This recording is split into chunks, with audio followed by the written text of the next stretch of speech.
বর্তমানে দেশের ক্রীড়াঙ্গনের সবথেকে আলোচিত খবর, নিরাপত্তা শঙ্কায় টি-20 বিশ্বকাপ খেলতে ভারতে যাবে না বাংলাদেশ। সমস্যা সমাধানে ভিডিও কনফারেন্সের পর ঢাকায় বাংলাদেশ ক্রিকেট বোর্ড বিসিবির সঙ্গে মিটিংও করেছে আইসিসির প্রতিনিধিরা। তবে সুনির্দিষ্ট কোনো সমাধান দিতে পারেনি বিশ্ব ক্রিকেটের নিয়ন্ত্রক সংস্থা। এমন সংকটময় পরিস্থিতিতে বাংলাদেশের পাশে দাঁড়ানোর ইঙ্গিত দিয়েছে পাকিস্তান। ভারতীয় সংবাদ মাধ্যম এনডিটিভির এক প্রতিবেদনে বলা হয়েছে, যদি বাংলাদেশের ভারত সফর নিয়ে অচলাবস্থার সমাধান না হয়, তাহলে পাকিস্তান 2026 সালের আইসিসি টি-20 বিশ্বকাপে অংশগ্রহণের বিষয়টি পুনর্বিবেচনা করতে পারে।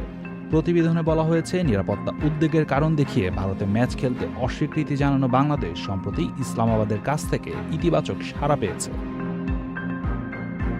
পাকিস্তান ক্রিকেট বোর্ড পিসিবির একটি সূত্র জানিয়েছে, পাকিস্তান ইঙ্গিত দিয়েছে যে বাংলাদেশের সমস্যার সমাধান না হলে তারা নিজেরাও বিশ্বকাপে অংশগ্রহণের বিষয়টি পুনর্বিবেচনা করবে।